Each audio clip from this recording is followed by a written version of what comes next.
अस्सलाम वालेकुम viewers, I am Hina Mahjabeen. I hope you all will be fine.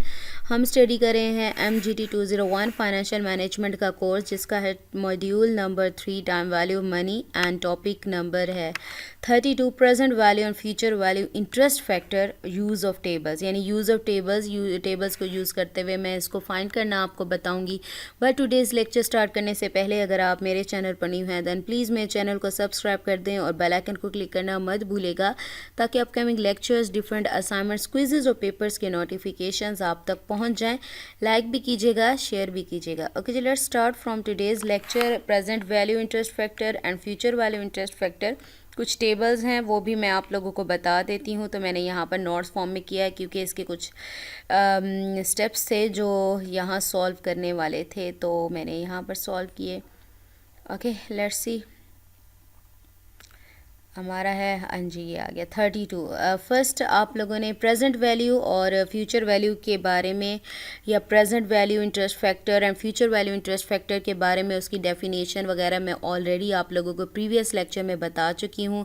यहाँ पर जस्ट हम ये देखेंगे कि अगर आपको बहुत ज़्यादा ईयर्स या फिर रेट ऑफ इंटरेस्ट चेंज हो रहे हैं और आप उसके साथ बहुत सारी वैल्यूज़ फाइंड करना चाहते हो, तो बजाय इसके कि अगेन एंड अगेन आप क्या करो, बार बार डिस्काउंटिंग फैक्टर या कंपाउंडिंग पीरियड्स लगाकर इसको सॉल्व करो, तो आपको टेबल की फॉर्म में यहाँ पर वैल्यूज़ गिवन हैं, तो जस्ट आपको फ्यूचर वैल्यू या प्रेजेंट वैल्यू को डिस्काउंट या फैक्टर के साथ मल्टीप्लाई करना पड़ेगा। ठीक है, तो let's see. For the ease of calculations, tables of future value interest factors and present value factor interest are available.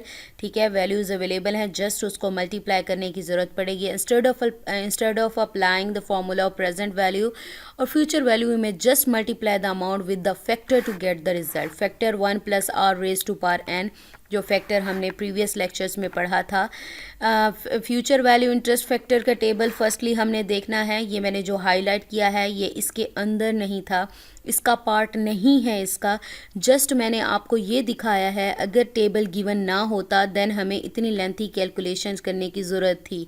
ठीक है, इसलिए इसे हाईलाइट किया है, ये इसका पार्ट नहीं है। जस्ट आपने टेबल से वैल्यू देखनी है और उसे मल्टीप्लाई कर देना है। अगर टेबल यूज़ ना करते देन ये लेंथी या कैलकुलेशन करनी पड़ती, तो कितना ही अच्छा है जस्ट आपको 2 वैल्यूज़ मल्टीप्लाई करना पड़े और आपके पास आंसर आ जाए, बजाय इतनी लेंथी आपको कैलकुलेशंस करनी पड़े। ठीक है, this is future value interest factor table. Here all the values of future value interest factor with different rates and time periods to calculate the future value of 100. अब यहाँ पर देख लें एक एग्जाम्पल। चलें देखने से पहले मैं आप लोगों को बता देती हूँ, ये टेबल गिवन है। ठीक है, ये टेबल थोड़ा सा छोटा कर लेते हैं। ओके, ये टेबल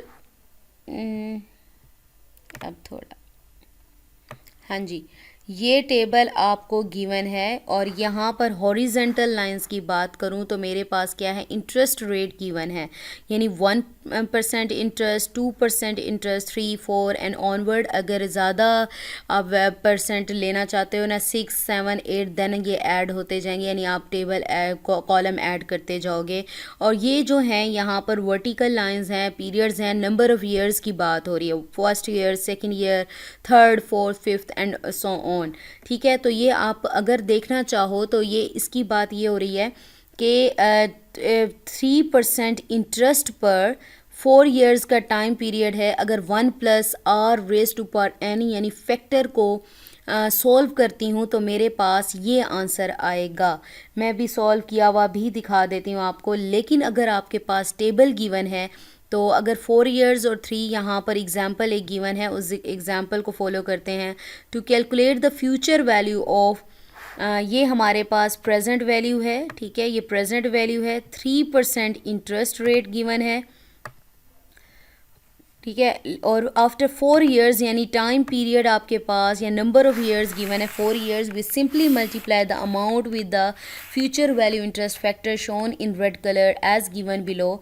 अगर मैं टेबल को यूज़ करती हूँ, देखें उसने कहा कि कैलकुलेशंस इन टेबल्स को यूज़ करते हुए बहुत ईजी हो जाते हैं, बजाय इसके कि मैं लेंथी कैलकुलेशन परफॉर्म करूँ या बहुत बार मुझे फ्यूचर वैल्यू अपकमिंग ईयर्स की फाइंड करनी है। तो क्या करते हैं, टेबल में वैल्यूज़ गिवन है, जस्ट मल्टीप्लाई करते जाओ, बजाय इसके कि लेंथी कैलकुलेशन करो। तो मैं 3% इंटरेस्ट, ये वाली लाइन बन रही है।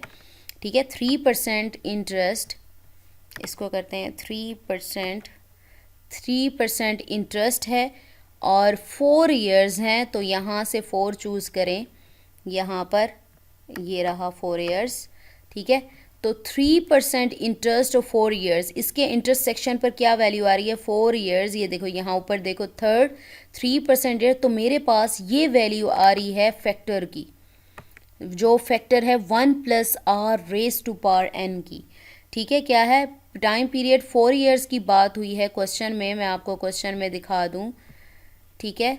4 इयर्स, ठीक है, 4 इयर्स हो गए, इंटरेस्ट रेट 3%, ऊपर से 3% की बात हो रही है, तो ये क्या है, इसको अगर सॉल्व करें 1+r⁴n, तो मेरे पास आंसर यही आएगा। तो आपने क्या करना है, जो हमारे पास फ्यूचर वैल्यू की जो फार्मूला होता है वो PV present value multiply 1+r⁴n होता है।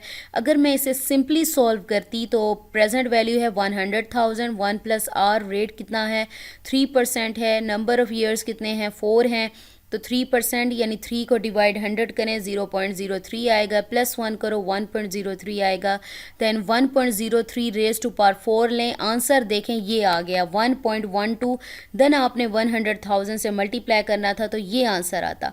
लेकिन यहाँ पर मैंने बात की कि यहाँ पर पीरियड यानी 4 इयर्स और 3% इंटरेस्ट पर, यानी 4 इयर्स के लिए आपका जो है फ्यूचर वैल्यू आ रही है, तो इसके लिए क्या करना है, ये आंसर है, जस्ट आपके पास ये वाला आंसर, ठीक है, ये वाला जो आंसर आ गया ना आपके पास, ये वाला आंसर, तो ये डायरेक्टली आपको किया हुआ मिल रहा है, यानी 1+r⁴n है फैक्टर जिसे कहते हैं हम, वो सॉल्व किया हुआ है। जस्ट आपने क्या करना है, PV यानी प्रेजेंट वैल्यू से इसे मल्टीप्लाई करना है और आंसर निकाल लेना है, ये फ़ायदा है टेबल का। अब मैं बार बार देखें, जब बार बार मुझे अब 4% पे निकालना है, 5% जिस पे 3 नंबर ऑफ पीरियड्स 3 हो, ईयर्स 3 हो, फिर 9 हो, फिर 10 हो, यानी बहुत ज़्यादा क्या मैंने निकाले हैं अपकमिंग ईयर्स के, यानी 2 ईयर्स बाद कितना होगा, 3 ईयर्स बाद कितना होगा, 10 ईयर्स बाद कितना होगा, 100 ईयर्स बाद कितना होगा, या इतने % रेट पर क्या होगा। तो बार बार कैलकुलेशंस करने से अच्छा है मेरे पास टेबल गिवन है, जस्ट मैं क्या देखूंगी, अगर सपोज करो यहाँ पर मुझे गिवन होता, मुझे ये पता है कि प्रेजेंट वैल्यू मुझे क्या गिवन है 100,000 गिवन है, ठीक है। तो अगर मैं कहती कि ना 7 इंटरेस्ट रेट है मेरे पास 5%, ठीक है, 5% इंटरेस्ट रेट है, देन मेरे पास ये पहले मुझे ये वाला कॉलम यानी ये 5% वाला देखना पड़ता, ठीक है। देन मुझे कहते हैं कि 8 इयर्स, आफ्टर 8 इयर्स मैंने फाइंड करना है कि जो इंटरेस्ट रेट होगा या क्या चीज़ होगी, तो मैंने क्या करना है 8 इयर्स और इसी लाइन में आ जाओ, इसका इंटरसेक्शन जो बन रहा है वो ये है, यानी 8 इयर्स की बात करूँ मैं, यहाँ देखें, ठीक है, तो ये इन दोनों का इंटरसेक्शन क्या बन रहा है, ये वैल्यू बन रही है, यानी जो फैक्टर है उसकी वैल्यू क्या है 1.477 है। आपने जस्ट क्या करना होगा, उसे जो प्रेजेंट वैल्यू है 100,000 उससे मल्टीप्लाई कर दोगे तो आपके पास फ्यूचर वैल्यू हो जाएगी। इजी है ना मेथड, यानी ज़्यादा कैलकुलेशंस करने के लिए आप जस्ट क्या करते हो, टेबल से इजीली कैलकुलेशंस कर सकते हो। नेक्स्ट सेम इसी वे में प्रेजेंट वैल्यू इंटरेस्ट फैक्टर है, this is present value interest factor table, here all the values of present value interest factor with different rates and time period, same उसी वे में यहाँ पर भी इसी तरह से एग्जाम्पल गिवन है, ये देख सकते हैं आप लोग, ठीक है। ये पीरियड्स हैं यानी नंबर ऑफ़ ईयर्स हैं, ये इंटरेस्ट रेट्स हैं, रेट ऑफ इंटरेस्ट आपको गिवन है, आप इसमें से जस्ट वैल्यूज़ लोगे और इसे सॉल्व कर दोगे क्योंकि फैक्टर का आंसर यहाँ पर गिवन है। तो यहाँ पर मुझे पता है प्रेजेंट वैल्यू का जो फार्मूला होता है PV/1+r⁴n होता है, या फिर प्लस में है तो उसे ऊपर जाकर माइनस में आ जाता है। तो क्या करेंगे, प्रेजेंट अगर फ्यूचर वैल्यू की बात करूँ, देखो calculate the present value of this, जब प्रेजेंट वैल्यू फाइंड करनी है मीन्स ये तो फ्यूचर वैल्यू है, तो फ्यूचर वैल्यू क्या है मेरे पास 100,000 प्लस रेट ऑफ इंटरेस्ट यहाँ 4% है, 4% आ गया, फॉर 5 इयर्स की बात हो रही है तो यहाँ पर (-5) आ गया, यानी प्लस में n था, ऊपर जाकर क्या हो जाता है माइनस। 4% है तो 4 को 100 से डिवाइड करो 0.04 आएगा, +1 करो तो 1.04 आएगा, 1.04 का (-5) करें तो ये आंसर आएगा आपके पास, ठीक है। तो ये जो फैक्टर है इसका आंसर आप लोगों को ऑलरेडी यहाँ पर गिवन है, ये देखो, ठीक है, यहाँ पर देखते हैं, ये देखें,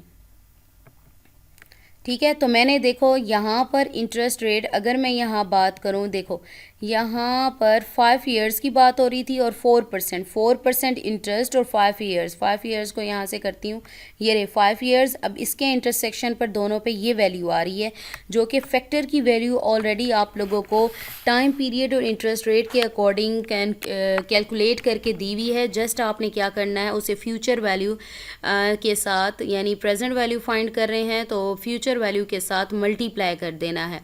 तो अगर मैं यहाँ करती, अगर मुझे 10%, 20%, 30% पर, या आफ्टर 5 इयर्स, 6 इयर्स, 7 इयर्स, यानी बहुत सारी टर्म्स में इंटरेस्ट निकालना है या फ्यूचर वैल्यू निकालनी है या प्रेजेंट वैल्यू निकालनी है, बजाय इसके कि मैं लेंथी कैलकुलेशन करूँ, मैं क्या करूँगी, यहाँ से फैक्टर की वैल्यू लूँगी, उससे क्या करूँगी, अगर तो प्रेजेंट वैल्यू करनी है तो फ्यूचर वैल्यू से मल्टीप्लाई कर दूंगी। अगर वो फ्यूचर वैल्यू करनी है तो प्रीवियस में मैंने आपको बता दिया है उसको किस वैल्यू से मल्टीप्लाई करना है।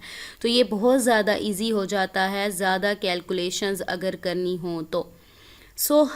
ये मैंने आप लोगों को बता दिया कि किस तरह से present value interest factor table को और फ्यूचर वैल्यू इंटरेस्ट टेबल को आप लोग यूज़ कर सकते हैं।